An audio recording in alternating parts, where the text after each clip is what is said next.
পেঁয়াজটা এরকম মাখিয়ে মাখিয়ে ছাড়বি। হ্যাঁ,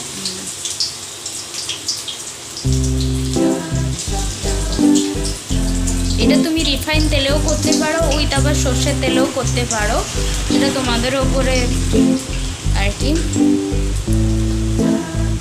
তুমি কেমন করে করবে সেটা। এইটা কিন্তু প্রপার ডিম ছাড়া, যেগুলো দোকানে খাও বা যেগুলো তোমরা অনেকে ডিম দিয়ে বানিয়ে খেতে ভালোবাসো, এবং দোকানে যেগুলো কেনা পাওয়া যায় ওগুলো ডিম দিয়ে বানানো হয়, বাট আমরা ডিম ছাড়া খাই।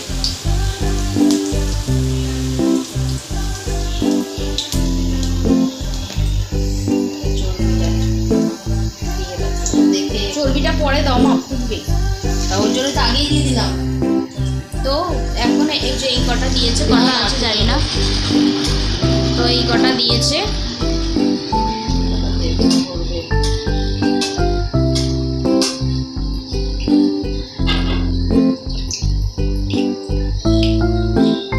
মানে জায়গা বানালো এটা, আরেকটা ধরবে, আর একটা দিও না, গেজা গেজি হয়ে যাবে।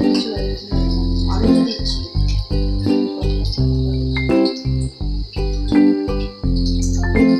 তো গাইজ আমাদের পুরো ভাজা হয়ে যাক, তারপরে আমি টোটাল তোমাদেরকে দেখিয়ে দিচ্ছি। গাইজ দেখো, এটা এখন মা দিয়ে গেল, তো এটা ফার্স্ট টাইম বলে, তো তাই জন্য এটা আমি এখন ভাজছি। এটাকে একটু রেড হবে, তারপর আবার উল্টে দেবো, দেন এখানে নামাবো আমি।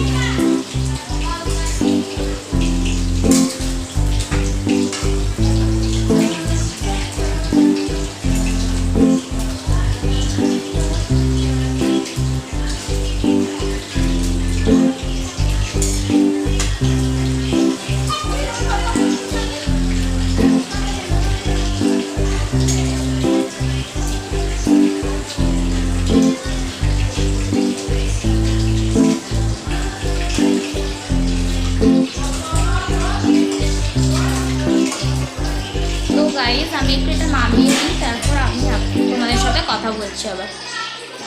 গাইজ পকোড়াটা হয়ে যাওয়ার পর তো আমি আর তারপরে কোনো ভিডিও করতে পারিনি, তারপরে খাওয়া